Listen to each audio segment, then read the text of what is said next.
신명기 31장 1절부터 8절의 말씀을 가지고 그 땅을 차지하기까지라는 제목으로 하나님 말씀 같이 묵상하도록 합니다. 고전 영화 가운데 로마의 휴일이라고 하는 영화를 우리 어르신들께서 잘 기억하실 겁니다. 로마의 휴일을 보게 되면 굉장히 유명한 여배우가 나오죠. 오드리 헵번이라고 하는 깜찍하고 아름다운 여배우가 등장합니다. 당시 헵번의 그 헤어스타일과 패션을 모두가 다 세계적인 화제를 불러일으켰다고 합니다. 그런데 많은 영화 평론가들은요, 로마의 휴일을 보고 나서 오드리 헵번의 인기 비결을 얘기하면서 그녀의 미모에서 그 비결이 있었다 이야기하지 않습니다. 오히려 많은 사람들은 외모에 있어서는 엘리자베스 테일러라든가 그레이스 캐리라든가 비비안 리아와 같은 영화 배우가 더 이뻤다라고 평가를 합니다. 뿐만 아니라 헵번은 어떤 육체적인 아름다움이 탁월했던 것도 아니었다고 평가합니다. 그러나 연기에서 표현되어지는 열정, 삶의 채취들이 그녀를 세계적인 배우로 만들 수 있었던 것입니다. 오드리 헵번은요, 과거 어렸을 때에 2차 세계대전 때문에 프랑스와 스위스를 오가면서 친오빠 2명을 잃게 되었습니다. 뿐만 아니라 어린 나이에 영양실조로 인하여서 생사를 넘나드는 그런 어려움도 그 아이에게는 있었던 겁니다.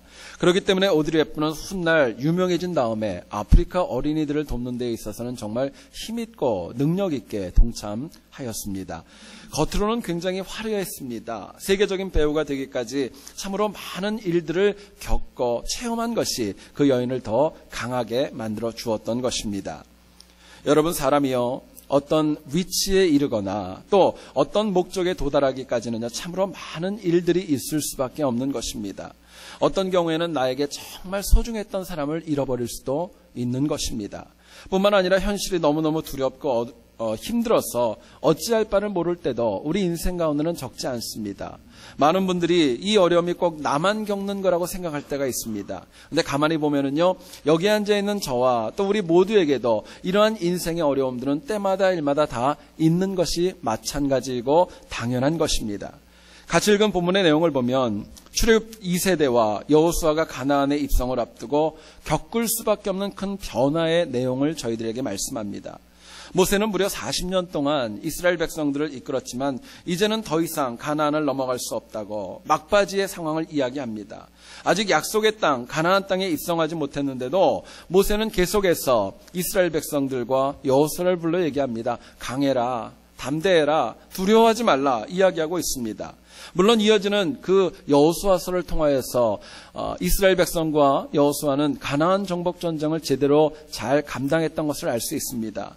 그러나 오늘 본문의 배경 속에서 보게 되면 출애굽 2세대와 여호수아는요, 그 마음이 참으로 착잡하기 그지 없었을 것입니다. 인간은 너무나도 연약하기 때문에 좋은 결과를 알지만 그래도 겪어야 될 과정이 쉽지 않으면은요, 두려워하는 게 인지상정입니다. 결과를 잘 알아요. 근데 그 과정까지가 쉽지 않고 고난이 있다면은요, 그것이 두려울 수밖에 없는 게 인간의 심정입니다. 그러나 승리와 성취는 그냥 이루어지지 않고 반드시 겪어야 될 과정을 겪어야 비로소 하나님이 허락하시는 겁니다. 아이러니하게도요, 우리가 이 땅을 살아가다 보면은 좀 안 일어났으면 하는 일들이 우리 인생 가운데 참 많이 발생합니다. 또 이것은 정말 좀 없었으면 좋겠다는 것들도 역시 빠지지 않고 일어날 때가 적지 않습니다. 문제는 쉽지 않은 과정을 어떻게, 무엇으로 극복할 것인가, 이 변화를 어떻게 대처할 것인가가 참으로 중요한 질문이자 도전입니다. 오늘 본문을 통해서 이스라엘 백성들과 여호수아가 바로 그 땅 가나안을 얻기까지 어떤 어려움이 있고 그 과정을 어떻게 이겨나갔는지 하나님이 주시는 메시지를 같이 한번 나누어 보았으면 좋겠습니다. 첫 번째로 생각할 것은요, 그 땅을 차지하기까지 믿고 의지했던 모세를 잃어버릴 수도 있다는 것입니다. 모세를 잃어버릴 수도 있다는 거예요. 본문 1절과 2절을 한번 보시기 원합니다.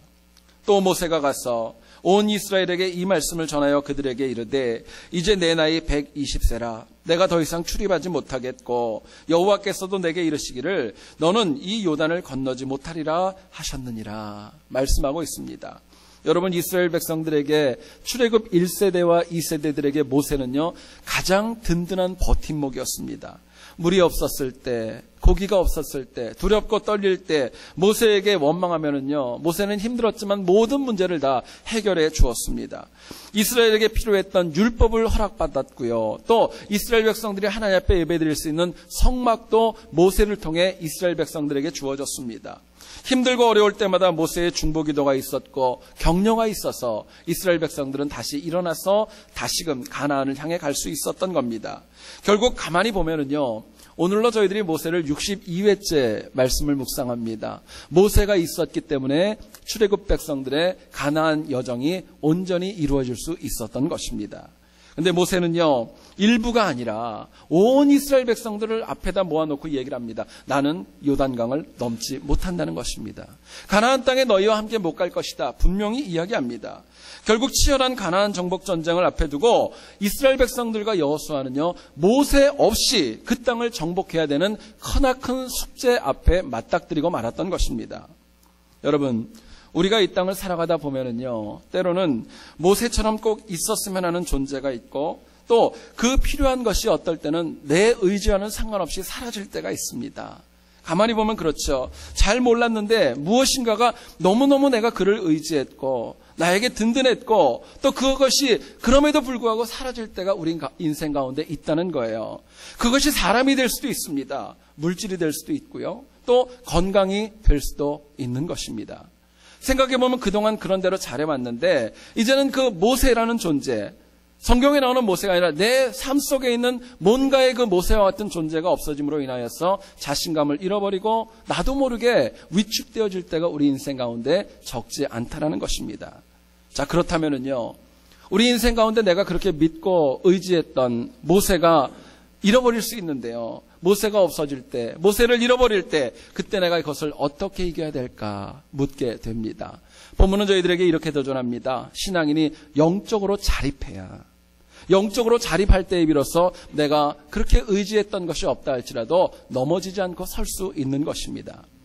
가나안 입성을 앞둔 이스라엘 백성들에게 모세가 없다는 것은요, 상상할 수 없는 큰 문제입니다. 아마도 전혀 마음에 두지 않았을 겁니다. 그런데 모세가 억지로 가나안 땅에 들어갈 수 있는 거 아니었습니다. 하나님께서 분명하게 너는 안 돼 얘기하셨기 때문에 모세는 더 이상 요단강을 건널 수 없었습니다. 그렇기 때문에 출애굽 2세대와 여호수아는요, 영적인 자립감을 가지고 가나안 정복 전쟁에 임해야 됐던 것입니다. 여러분 너무너무 잘 아시는 내용이지만요, 출애굽 과정에서 모세의 역할이 절대적이었다라는 거 우리가 부인하지 못할 겁니다. 당시에 있던 사람도 부인하지 못할 것입니다. 근데 이 사실을 역으로 생각해 보면은요, 그만큼 모세를 제외한 이스라엘의 모든 사람들이 영적으로 자립하지 못했다는 것도 이야기해 주는 것입니다. 모세는 든든히 섰는데 모세 하나 빠져버리면은요, 넘어질 수밖에 없고 두려울 수밖에 없는 것이 안타깝지만 이스라엘 공동체의 실존이었던 겁니다. 그런데요, 민수기 11장 29절을 보면 이런 말씀이 나옵니다.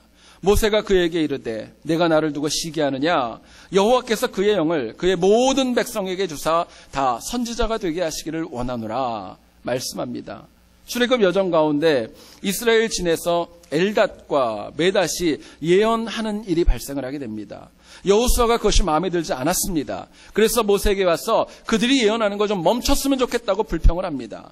여기에 모세는 놀랍게도 여호수아에게 동조하지 않았고 모든 백성이 다 하나님의 영을 받은 선지자가 되었으면 좋겠다 고백하고 있는 것입니다.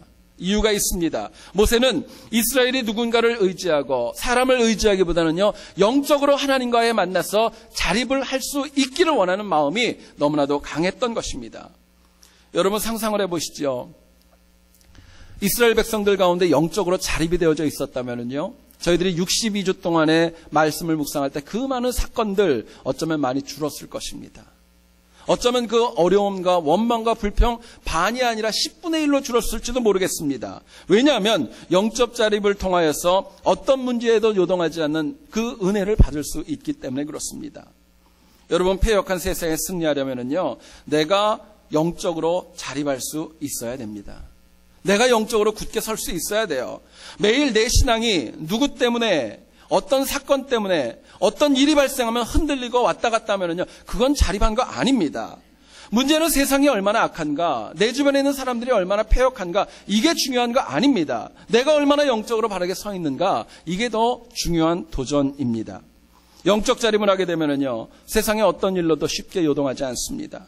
문제가 없어서 흔들리지 않는 거 아닙니다. 내가 바로 서 있기 때문에 문제가 나를 넘어뜨리지 못하는 것입니다. 그게 바로 영적인 자립이에요. 초대교회를 보면 오순절 성령 강림 사건까지를 보면은요, 초대교회는 얼마나 암담하고 절망적인지 모릅니다. 한번 생각해 보시죠. 예수님께서 무기력하게 십자가에 돌아가셨습니다. 그리고 부활하시고 40일 동안을 갖다가 제자들에게 보이면서 사역하시고 그들이 보는 가운데 하늘로 승천하셨습니다. 당시 제자들 예수님을 다시 배웠지만은요, 반가웠지만 두려웠고, 반가웠지만 그들이 해야 될 사역들 감당할 자신이 없었던 겁니다. 그때의 상황을 보면 초대교회는 절망적입니다. 그러나 오순절 성령 강림을 통하여서 그 제자들이 겪었던 가장 큰 변화가 있었습니다. 그것은 뭐냐면요, 성령 충만을 통해서 주님이 승천하셨지만 이제는 나도 할 수 있다고 하는 영적 자립감을 가지게 되었던 것입니다. 여러분, 영적으로 자립하니까요, 베드로와 요한이 성전 미문에서 안전뱅이 힘있게 일으켜 세울 수 있었습니다. 영적으로 자립하니까 시간이 지날수록 예루살렘 교회는 든든해졌고 베드로의 말씀을 통하여 3,000명, 5,000명이 돌아오는 역사가 일어났습니다.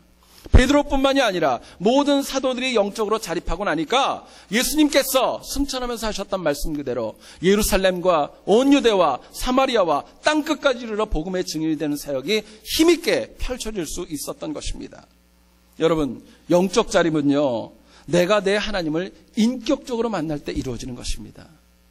내가 내 하나님, 남의 하나님 아닙니다. 내 어머니의 하나님, 내 아버지의 하나님, 내 남편과 내 아내의 하나님이 아니라 내가 내 하나님을 만나는 것, 그게 영적인 자립입니다. 그게 있어야 돼요. 어디서 누군가에게 어렴풋이 들었던 복음으로 영적 자립은요, 절대로 이루어질 수 없는 것입니다. 여러분, 누가 뭐래도, 어떤 어려움을 준다 할지라도, 심지어는 죽음이 앞에 있다 할지라도 흔들리지 않는 하나님과의 인격적인 만남이 있는 거, 그게 바로 영적인 자립입니다. 그게 필요한 거예요. 엄밀히 말하면 누군가가 아무리 큰 직분자라 할지라도요, 자립하지 않으면 그 직분은 오히려 독이 될 수 있고요, 안 차지하는 것이 더 나을 뻔하는 그런 모습을 참 많이 봅니다. 조선의 역사를 보면 25대 왕의 이름은 철종입니다. 철종 임금의 실제 이름은 이원범이었다고 합니다. 별명이 있다면 강화도령입니다. 여러분, 이 이원범은요, 아버지가 왕족이었었지만 천주교를 믿어가지고 사망하고 말았습니다. 그래서 이 이원범의 아버지는요, 이 아들에게 글도 가르치지 않았다고 합니다. 왕족임에도 불구하고 글도 읽을 줄 몰랐고요, 그냥 초야에 묻혀가지고 농사꾼처럼 너는 세상에 끼지 말고 그냥 그렇게 살아, 그렇게 해가지고 글도 가르치지 않았답니다. 그런데 당시 세도 정치에 의해서 조선 25대 왕으로 옹립되어지게 되었습니다. 문제는요, 왕이 되었지만 글도 몰라요. 읽을 줄도 모릅니다. 그리고 할 줄 아는 것이 전혀 없었다고 합니다.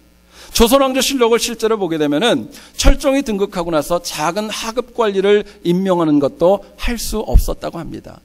철종이 14년 동안 조선의 역사를 이끌어 나갔지만 철저하게 안동김 씨의 세도 정치에 들러리 역할만 서고 말았다는 것이죠. 실력도 없었고 자립심도 없어서 13년 동안 했던 것은요, 주색 잡기만 했다고 합니다. 그리고 불과 33세의 나이에 요절하고만한 비참한 운명이 되었다는 것이죠. 여러분, 철종이 비참했던 원인이 있습니다. 그가 왕이었지만, 가장 최고의 높은 자리에 있었지만 자립함이 없었기 때문이 가장 큰 원인이었던 것입니다. 여러분, 신앙생활을 할 때 내가 어떤 직분에 있는가, 어떤 역할을 감당하는가, 사실은 이것보다 더 중요한 것이 있습니다. 내가 그 일을 할 때 영적인 자립감을 가지고 하는가, 아니면 그냥 임하는가, 이게 더 다른 것입니다. 똑같은 일을 한다 할지라도 내가 하나님과의 인격적인 만남이 있어서 하는 것과 누구에게 들어서 어쩔 수 없이 하는 의무감으로 하는 것은요, 절대로 같을 수 없는 것입니다. 영적 자립감은요, 내가 살아가야 될 이유를 제공해 주는 거예요. 영적 자립감은 내가 꼭 가야 할 길에서 이탈하지 않고 흔들리지 않고 끊임없이 하나님 주신 사역을 올곧게 가는 능력을 공급받는 것입니다. 어떤 입시생이 있었답니다. 성적 때문에 너무 깊은 고민에 빠지고 힘들었습니다. 아무리 공부를 해도 잘 되지 않아서 고민 끝에 이거는 아니겠다 싶어서 차라리 죽자 하는 생각이 들었답니다. 그래서 정말 아파트에 올라가서 옥상에서 뛰어내려서 자살을 하고 말았답니다. 염라대왕이 그 영혼을 보고 너무너무 불쌍해서 그 아이를 붙잡아 놓고 얘기를 했답니다. 너 너무너무 일찍 왔는데 내가 너를 천국으로 보내줄까 지옥으로 보내줄까 물어보더랍니다. 꾸며낸 얘기입니다. 여러분 심각하게 들을 건 아니고요. 그랬더니 학생이 염라대왕한테 그렇게 얘기하더랍니다. 어디가 미달이에요? 어디가 정원 미달이에요? 그러고 물어보더랍니다. 여러분 생각해 보세요. 지금 내가 영적으로 자립해 있지 못하면 시간이 지난다고 영적으로 자립하는 거 보장되는 거 아닙니다. 어떤 경우 내가 자립하지 못하고 내가 계속적으로 힘들고 어려운 이유가 있습니다. 모세가 있기 때문입니다. 여러분 모세가 나쁜 거 아닙니다. 모세란 존재가 쓸데없는 존재도 아닙니다. 근데 이스라엘 백성과 하나님과의 1대1의 직격적인 만남을 위해서는요. 모세라는 존재가 중간에 끼어 있으면 안 된다라는 이야기입니다. 모세가 있어서 내가 직접적인 하나님을 만날 필요를 느끼지 못한다면 그 모세는 죄송하지만 내 인생에서는 빠져주는 게 좋습니다. 영적 자림을 하려면은요, 내가 믿고 의지했던 모세를 하나님과 나 사이에서 빼내야 합니다. 그리고 하나님과 내가 투명하고 직접적으로 만남이 있을 때 비로소 내가 영적으로 힘있게 설 수 있는 것이고 흔들리지 않는 자립을 가질 수 있는 것입니다. 여러분, 목회자의 말씀과 인터넷을 통해 유명한 목사님들의 설교를 통해 은혜 받는 것도 중요하지만 내가 하나님의 말씀을 직접 읽고 묵상하면서 하나님의 음성을 직접 듣는 것, 이게 더 중요한 것입니다. 누군가가 나를 위해 중보 기도해 주는 거 너무너무 중요합니다. 그러나 내가 직접 엎드려서 하나님의 음성을 듣는 거, 이게 더 중요한 것입니다. 여러분, 그렇기 때문에 나와 하나님과의 관계에서 절대로 그 무엇도 그 누구도 그 관계 중간에 끼는 것은요, 하나님 기뻐하지 않습니다. 그것은 절대로 하나님 원하는 거 아닙니다. 신앙인은 언제나 나와 하나님의 사이가 투명하셔야 되고요, 영적으로 내가 얼마나 자립해 있는지 날마다 확인하고 확인할 수 있어야 될 것입니다. 여러분, 그래서 항상 영적으로 자립하고 하나님과의 인격적인 만남을 통하여서 비록 모세가 없어도 넘어지지 않는 굳건한 신앙 가지는 여러분 될 수 있기를 주님의 이름으로 축원드립니다. 두 번째로 생각할 것은요, 그 땅을 차지하기까지 심히 두렵고 떨리는 현실이 그 앞에 있을 수 있다는 것입니다. 가나안 땅을 차지하기까지 너무너무 힘든 현실이 앞에 있을 수 있다는 거예요. 본문 6절을 한번 보시죠. 너희는 강하고 담대하라. 두려워하지 말라. 그들 앞에서 떨지 말라. 모세가 이스라엘 백성에게 이야기합니다. 7절을 보시면 모세는 여호수아에게 또 말합니다. 너는 강하고 담대하라 말씀하고요. 8절을 보시면은요, 다시 한번 얘기를 합니다. 너는 두려워하지 말라, 놀라지 말라 이야기하고 있습니다. 여러분, 안타깝지만은요, 출애굽 2세대들과 여호수아는요, 앞으로 그들의 인생 앞에 펼쳐질 가나안 정복 전쟁이 얼마나 심각하고 얼마나 많은 노력이 필요한지 전혀 몰랐습니다. 그러나 모세는 알았습니다. 하나님께서 그 영혼에게 지혜를 주셨고 말씀을 주셔서 정말 그 앞으로의 가정이 얼마나 힘들까, 이걸 생각하니까요, 모세의 마음이 너무 안타까웠고 반복해서 두려워하지 말라고, 놀라지 말라고, 그리고 떨지 말라고 그렇게 반복해서 말씀해 주고 있는 것입니다. 모세가 봤을 때는요, 이스라엘 백성들 앞에 있는 현실이 절대로 녹록하지 않았던 겁니다. 실제로 이스라엘 백성들은요, 40년 동안 여러분 잘 아시는 대로 물이 없다, 고기가 없다, 먹을 것이 없다, 힘들어 죽겠다, 불평과 원망이 적지 않았습니다. 그리고 엄밀히 얘기하면은요, 40년의 광야 생활 속에서 제대로 된 전쟁을 겪어본 경험도 거의 없는 상황입니다. 그러나 이제 그 땅에 이르게 되면, 가나안 땅에 들어가게 되면, 요단을 건너게 되면 부딪혀야 될 그 가나안 백성들은요, 수많은 이방 민족들이 있고 그들과 생존권을 가지고 싸워야 되는 상황이 펼쳐지게 되는 것입니다. 전혀 가보지 않은 땅을 가야 했고, 게다가 모세도 이제 없는 상황에서 영적으로 또 육적으로 살아가기 위하여서 그들과 싸워 이겨야 했던 것입니다. 여러분, 생각해 보면은요, 이스라엘 백성들이 가나안을 정복하기까지 모세의 죽음은 본문에서는 굉장히 커 보이지만은요, 전체 과정에 봤을 때는요, 그렇게 큰일 아닙니다. 가나안 전쟁이 사실은 더 큰 거예요. 자, 그렇다면 출애굽 2세대들과 여호수아가 당연히 두렵고 떨릴 수밖에 없는 상황이었다는 것입니다. 근데 안타깝게도요, 그 과정을 피할 수 없었던 것입니다. 전쟁을 해야 됐고 이겨야 됐고 반드시 요단을 건너서 그 차지하고 있는 이방 민족들을 몰아내야 비로소 그 땅을 차지할 수 있었기 때문입니다. 여러분, 참 사는 게요 쉽지 않죠. 참 쉽지 않아요. 얼마 전 책을 보다가 성경에 있는 내용으로 참 재미있는 얘기가 있어서 소개를 합니다. 하나님께서 처음으로 인간을 만들어 놓으시고 잠들어 있는 아담에게 다가가셨습니다. 그리고 갈비뼈를 빼가지고 하와를 만들기 직전 바로 그날 밤에 하나님께서 아담을 가만히 물끄러미 보면서 이렇게 얘기하셨답니다. 쯔쯔쯔 푹 자거라. 아마도 오늘이 내가 푹 잘 수 있는 마지막 날이 될 거야. 오늘이 아마 네가 푹 잘 수 있는 마지막 날이 될 거야. 이야기를 하더랍니다. 제가 그 얘기를 듣고 참 많이 웃었어요. 여러분, 인간의 삶은요 어쩌면 처음부터 평탄하기보다는 두려움이 있고 떨림이 있고 문제가 있을 수밖에 없는 것이 인간의 실존이라고 이야기하는 것입니다. 여러분, 그렇다면은요 우리가 이처럼 두렵고 떨릴 수밖에 없는 현실 어떻게 살아가야 될까요? 어떻게 하면 극복할 수 있을까요? 본문은 저희들에게 이렇게 얘기합니다. 철저하게 그 누구도 그 무엇도 아닌 하나님만 붙잡으라고. 하나님만 붙잡으라고 얘기합니다. 8절을 한번 보세요. 그리하면 여호와 그가 내 앞에서 가시며 너와 함께 하사 너를 떠나지 아니하시며 버리지 아니하시리니 너는 두려워하지 말라 놀라지 말라 말씀합니다. 여러분, 모세는요 두려운 중에 있는 모세가 없다는 말을 듣고 정말 놀라고 당황해하는 이스라엘 백성들과 여호수아에게 이야기합니다. 나를 믿지 말라는 거예요. 모세를 믿지 말고 하나님 붙잡으라는 것입니다. 하나님께서 너희들보다 앞서가셔서 너와 함께 하시고 너를 떠나지 않을 것이니까 그 하나님 붙잡으라고 강하게 말씀해 주고 있는 것입니다. 여러분, 생각해 보면은요 출애굽 2세대들은요 가나안 족속과 가나안 땅에 관해서 제대로 잘 몰랐습니다. 38년 전 가데스바네아에서 정탐꾼을 보낸 다음에 성경 어디를 보더라도 다시 정탐꾼을 보냈다는 말은 없습니다. 그때 정탐했던 사람들 가운데 살아있는 것은 여호수아와 갈렙밖에 없었어요. 인간적인 계획과 전략으로 가나안 땅을 이길 수 있는 거 아니었습니다. 비록 여호수아라는 인물이 세워졌지만 모세에 비해서는 사실은 카리스마도 떨어졌고 능력도 부족했기 때문에 이스라엘 백성들은요 하나님밖에 잡을 분이 없었어요. 하나님밖에 의지하고 하나님밖에 붙잡고 나갈 분이 없었다는 것을 말씀합니다. 여러분, 오늘날 신앙인을 가만히 보면 우리도 그 땅을 향해 가는데 문제가 발생했을 때 참 믿고 의지하고 물어볼 대상이 과거보다 우리는 얼마나 많이 있는지 모릅니다. 첨단 통신 장비로 인해서 누구에게나 연결되어서 물어볼 수 있고요. 인터넷을 통해서 원하는 정보를 내가 누구와 무엇을 해도 다 원하는 것 얻을 수 있습니다. 그러나 가만히 보면은요, 세상 그 무엇도, 세상 그 누구도 내 실존에서 느끼는 두려움과 떨림과 놀라는 거 온전히 누가 해결해 줄 수 있겠습니까?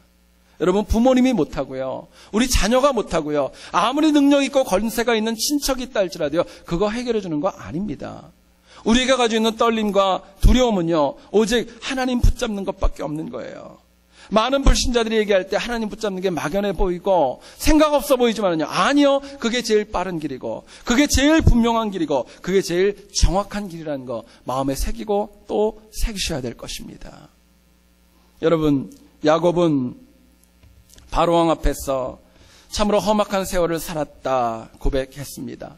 하지만 창세기를 읽어보시면 저는 개인적으로 그런 생각이 듭니다. 가장 험악한 세월을 살았던 인물은 요셉이 아닐까 저는 생각해 봅니다.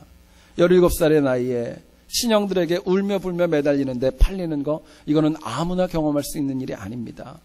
몇 년을 열심히 살아서 보디벨 가정에서 안정을 취하였을 때 그 안주인의 유혹으로 인하여 억울하게 감옥에 투옥되는 거, 이것도 아무나 겪을 수 있는 일이 아닙니다. 억울하게 감옥에 투옥되고 사람에게 배신당하고 그 오랜 기간을 참는 거 정말 쉽지 않았을 것입니다. 그래도 결국에는 요셉이 하나님의 은혜로 애굽의 총리로 우뚝 서게 되었고 국가를 구하고 가족을 구하게 되었습니다. 왜 그랬을까요? 어떻게 이렇게 되었을까요? 가만히 보면은요, 다른 건 없습니다. 그 과정 속에서 얼마나 두려웠고 얼마나 떨렸고 얼마나 외로웠고 얼마나 많이 울었겠습니까? 근데 그 가운데에서도 불구하고 하나님 붙잡았던 거, 하나님 붙잡으니까 하나님이 그 영혼을 형통하게 하셨고 힘있게 이끌어 주셨던 것입니다. 여러분, 생각해 보시죠. 요셉이 어렵고 힘들 때 누가 그 영혼의 마음을 들어줬겠어요? 누가 그 영혼의 하소연을 들어줬겠습니까? 누구에게 기도하면서 누구에게 자기의 아픔을 내려놓았겠습니까? 사방이 다 막혀있기 때문에 요셉은 아마도 하나님밖에 없었을 거예요. 하나님 붙들었을 것이고 하나님에게 엎드렸기 때문에 하나님이 그 영혼을 힘있고 능력있게 이끌어 갔던 것을 저희들에게 보여줍니다. 여러분, 이민자의 삶이 겉으로 보기에는 화려해 보일 수 있지만 참으로 힘들고 고되다는 거 여러분들이 잘 체험하고 하루하루 아실 겁니다. 이민자들의 삶을 보면 참 마음이 아픕니다. 아파도 쉴 수 없죠. 아파도 직장 나가셔야 되고 가고 싶은 곳은 참 많이 있지만 시간 내기가 여의치 않습니다. 내 탓도 아닌데 경제적으로 어렵게 되면은 그 여파로 인하여 내 삶이 너무너무 힘들어지고요. 언어 문제도 너무 쉽지 않고 법률적인 문제도 쉽지 않고 문화적인 차이도 있고 생각지 않게 자녀들 잘 되려고 미국에 왔는데 자녀들 때문에 아픔이 있고 눈물이 흘리는 경우 너무너무 많이 있습니다. 그래도 어디 하나 가서 누군가에게 편하게 머리 식힐 여유도 없어서 또다시 삶의 터전으로 반복하여 나가는 것이 이민자의 삶이 아닌가 생각해 보았습니다. 돈도 나름대로 벌었지만 그게 다가 아닌 것 같고요. 시간이 지나 보니까 내가 가지고 있는 건강도 잃어버리고 옛날 같지 않습니다. 나를 가장 이해해 줄 것 같고 나와 함께 있었던 사람들 시간이 지나니까 한결같지 않고 변하는 경우, 나도 변하고 그 영혼도 변하는 경우 우리가 살면서 얼마나 많이 체험합니까? 여러분, 엄밀히 얘기하면은요, 이민자뿐만이 아니라 사람은 누구나 하나님만 의지하도록 지음받은 존재입니다. 하나님 믿고 살아야, 하나님만 붙잡고 살아야 사람답게 살아갈 수 있는 것입니다. 여러분, 두렵고 힘들다고 잔머리 굴리면서 하나님도 잡고 사람도 잡고 물질도 잡고 여러분 길이 없다는 거 아셔야 됩니다. 어렵고 힘들면은요, 하나님만 잡으셔야 돼요. 하나님만 잡으실 때 비로소 내가 승리할 수 있고 하나님이 그 길을 열어주시는 것입니다. 얼마 전에 어떤 책을 보다가 참 많은 감동이 있었습니다. 시골에 가난한 소년이 있었습니다. 이 어린아이가 너무너무 가난하고 어려워서 공부를 하고 싶었지만 아무도 집에서 돌봐주지도 않았고 길이 없었던 거예요. 하지만 꿈을 포기할 수 없어서 어느 날 하나님을 믿었던 아이였기 때문에 하나님에게 편지를 써가지고요, 그걸 갖다가 우체통에다 넣었던 것입니다. 그 내용은 그냥 이런 거예요. 하나님, 제가 상급학교에 지나가고 싶습니다. 공부하고 싶습니다. 하나님 도와주세요. 그 내용을 적어가지고 여러분, 하나님 주소를 아시는 분 있으세요?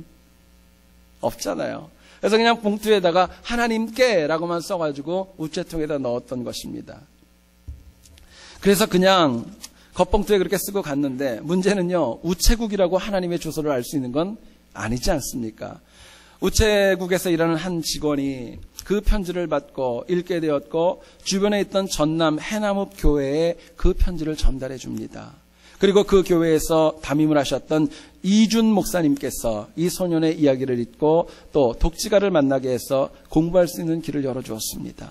결국에는 상급학교에 진학했고 이 가난한 아이가 대학을 졸업하고 스위스 바젤에서 신학을 전공하게 됩니다. 그리고 지금 한신대학교에서 조직신학 교수로 사역을 했었던 오영석 교수가 이 실제 주인공이라고 합니다. 여러분, 한번 생각해 보세요. 인간적으로 생각하면은요, 하나님께 도움을 청하는 편지를 쓴다는 거 여러분 쉬운 일입니까? 우스꽝스러울 거예요. 유치하다 여겨질 것이고요. 왜 어떻게 그런 짓을 하나? 이런 생각 드실 거예요. 그런데요, 역으로 한번 생각을 해보세요. 그 편지 안에는요, 오직 하나님만 의지하겠다고 하는 영적 고백이 있는 거예요. 하나님께서 과연 무엇을 보셨겠습니까? 그 소년이 가난하고 능력이 없다는 거, 그거 본 거 아닙니다. 그 소년의 마음의 중심에 하나님만 붙잡았다는 거, 하나님이 그걸 보셨던 거예요. 그리고 그 영혼에게 하나님의 방법대로, 하나님의 시간에, 하나님의 사람들을 붙이셔서 그 인생길을 열어 가셨던 것입니다. 여러분, 잊지 마세요. 하나님만 의지하는 게 제일 빠른 길입니다.